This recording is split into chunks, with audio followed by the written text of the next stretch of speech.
হ্যাঁ, আমরা আমরা শুধু অনুমান করতে পারি। যেমন ওয়াকারুজ্জামান তো একজন যে সে লোক না, সে গভর্নমেন্ট ফর্ম করে, সে সবকিছুই তার হাতে, তার নিয়ন্ত্রণে গোটা বাংলাদেশ। তো সে খালেদা জিয়ার সাথে ভিজিট করতে গেছে, এটার অনেকগুলো ইমপ্লিকেশন আছে। ধরুন, হতে পারে খালেদা জিয়াকে বলা যে আপনি প্রধানমন্ত্রী হয়ে আসছেন, আমরা আপনাকে স্বাগত জানাই। আরেকটা আছে যে যে আমরা আপনি প্রধানমন্ত্রী হবেন, আপনার গভর্নমেন্ট ফর্ম করবে আপনার পার্টি,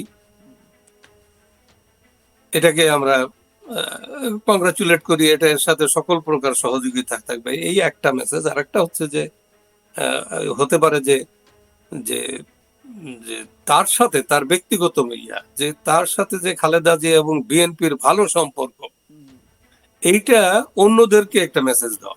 যখনই শেখ হাসিনার কথা বলি, শেখ হাসিনা কিন্তু সবসময় ভারত বন্ধু, ভারতের সঙ্গে বন্ধুত্বপূর্ণ সম্পর্ক সবসময় শেখ হাসিনা রেখেছেন এবং বাংলাদেশের উন্নতির স্বার্থে ভারতের সঙ্গে হাত ধরে চলাটা অবশ্যই কিন্তু একটা কার্যকরী বিষয়, সেটা শেখ হাসিনা বারবার প্রমাণ করেছেন, বুঝিয়েও দিয়েছেন।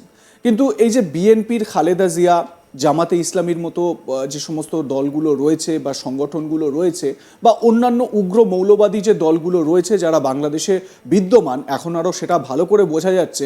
মানে শেখ হাসিনা চলে যাওয়ার পর, দেশ ত্যাগ করার পর তারা একেবারে তেড়ে ফুঁড়ে খোলস ছেড়ে বেরিয়েছে। খুব স্বাভাবিকভাবে তারা চায় না ভারতের সঙ্গে বাংলাদেশের একটা বন্ধুত্বপূর্ণ সহাবস্থান থাকুক। প্রতিবেশী দেশ, মানে এটা তারা কোথাও না কোথাও ভুলে যাচ্ছে। ভারতকে উত্তক্ত করতে গেলে বাংলাদেশ নিজেও উত্তক্ত হবে।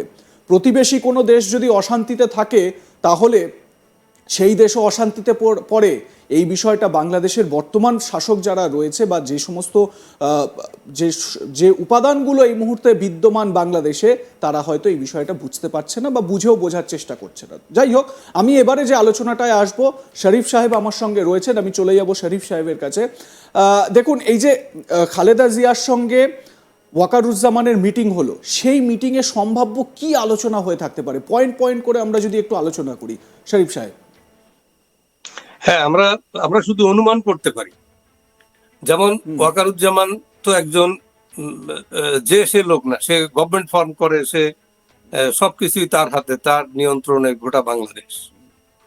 তো সে খালেদা জিয়ার সাথে ভিজিট করতে গেছে, এটার অনেকগুলো ইমপ্লিকেশন আছে। ধরুন, হতে পারে খালেদা জিয়াকে বলা যে আপনি প্রধানমন্ত্রী হয়ে আসছেন, আমরা আপনাকে স্বাগত জানাই। আরেকটা আছে যে যে আমরা আপনি প্রধানমন্ত্রী হবেন, আপনার গভর্নমেন্ট ফর্ম করবে আপনার পার্টি, এটাকে আমরা কংগ্রাচুলেট করি, এটার সাথে সকল প্রকার সহযোগিতা থাকবে, এই একটা মেসেজ। আর একটা হচ্ছে যে হতে পারে যে যে যে তার সাথে তার ব্যক্তিগত মিলিয়া, যে তার সাথে যে খালেদা জিয়া এবং বিএনপির ভালো সম্পর্ক, এইটা অন্যদেরকে একটা মেসেজ দেওয়া। আর একটা হতে পারে খালেদা জিয়াকে উনি বললেন যে হ্যাঁ, আমরা সকলেই আপনার সাথে আছি। উনি যদি ইউনূসের ট্রাপে থাকেন, তাহলে বলবেন যে হ্যাঁ, আমরা খালেদা আপনার সাথে আছি, আপনি 7 তারিখে 7ই জানুয়ারি বিদেশে যাচ্ছেন, আসেন, মোস্ট ওয়েলকাম, কাম ব্যাক, আপনার সাথে আবার দেখা হবে, এই বলে তাকে পাঠিয়ে দেওয়ার একটা ব্যবস্থা। খালেদা জিয়া হাসতে হাসতে খুশির মনে।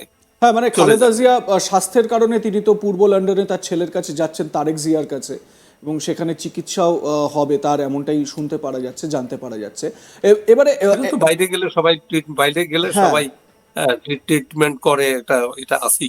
হ্যাঁ, মানে এবার ঠিক এই জায়গা থেকেই একটা প্রশ্ন আপনার কাছে শরীফ সাহেব, খুব ইন্টারেস্টিং একটা প্রশ্ন। সেটা হচ্ছে, আপনার স্মরণে থাকবে যখন এই সেনাপ্রধান সর্বদল বৈঠক করলেন, সব রাজনৈতিক দলগুলোকে নিয়ে বৈঠক করলেন, তিনি যখন সাংবাদিকদের সামনে এলেন, তিনি তার মুখে সেই সময় কিন্তু তিনি বললেন যে উপস্থিত আছেন, আমাদের এই মিটিংয়ে উপস্থিত আছেন আমাদের জামাতের আমির। তিনি বললেন আমাদের জামাতের আমির। এই যে এই শব্দবন্ধটুকু, আমাদের জামাতের আমির, এই কথাটার মধ্যে দিয়ে তিনি কিন্তু অনেক কিছু বুঝিয়ে দিতে চাইলেন। তার মানে কোথাও কি এই জামাতে ইসলামীর ওপর সেনাবাহিনীর পূর্ণ মদত রয়েছে, যেটা মনে করা হচ্ছে যে তলায় তলায় শেখ হাসিনার সময়ও সেনার তরফ থেকে বা এই সেনাপ্রধানের তরফ থেকে ছিল, যেটা এখন পুরো সামনে চলে এসেছে? হ্যাঁ, হতেই পারে।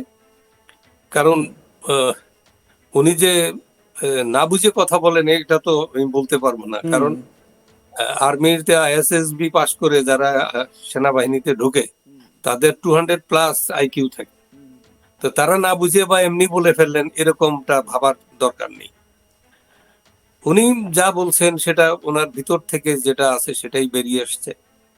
ওনার বিরুদ্ধে আর্মির লোকজনও বলছেন যে উনি, ওনার দাদা ছিল পিস কমিটি মানে স্বাধীনতা বিরোধী, উনি জামাতের সেই সাথী থেকে শুরু করে এখন এ পর্যন্ত রোকনও হয়ে যেতে পারে। হুম তো হতে পারে, জামাত তো তলে তলে কাজ করে, জামাতের কাজ কিন্তু সব ক্ল্যান্ডেস্টাইন। হুম তারা বিভিন্ন ভাবে বিভিন্ন সেক্টরে ওয়ার্ক করে, টাকা পয়সা দেয় গরিবদেরকে, সাধারণ তারপরে ব্যারিস্টারি পাস করে নিয়ে আসছে প্রায় আহ, কত কয়েক হাজার ছেলেকে ব্যারিস্টারি পাস করে নিয়ে আসছে তাদের টাকা দিয়ে। হুম এবং সেই ব্যারিস্টার গুলো সে ঠিক টাইম মতো সাংবাদিক হয়ে আছে বা বিভিন্ন জায়গায় উকালতি করে, ঠিক হ্যাঁ টাইমলি পার্টিজান ব্যবহার করছে, পার্টিজান হয়ে হুম দেখা দিছে। এটা বোঝা গেছে আপনার ইয়েতে, এই অভ্যুত্থানের পরে বা এই অভ্যুত্থানের আগে।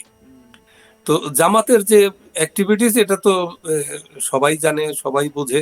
তো সেই দিক দিয়ে ওনাকে যদি, উনি যদি জামাতের দ্বারা প্রভাবিত হয়ে থাকে হুম তাহলে তো হতেই পারে। তো এরকম এখন এখানে সেনা প্রধানের এই ভিজিটটা খুব গুরুত্ব বহন করে। হুম তো সেটা যে শুধু তাকে প্রধানমন্ত্রী করার জন্য ওয়েলকাম করতে গেছেন হুম তাও হতে পারে।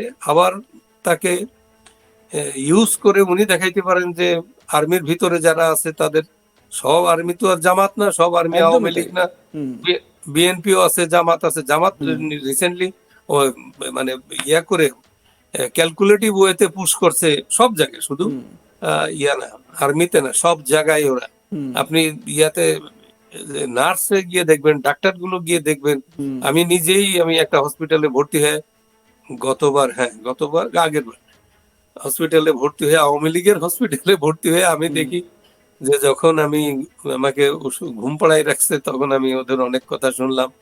দেখলাম যে সবাই ওরা, নার্স ডাক্তার, এক দুইজন লোক স্বাধীনতার পক্ষে ছিল কিনা আই এম ইন ডাউট।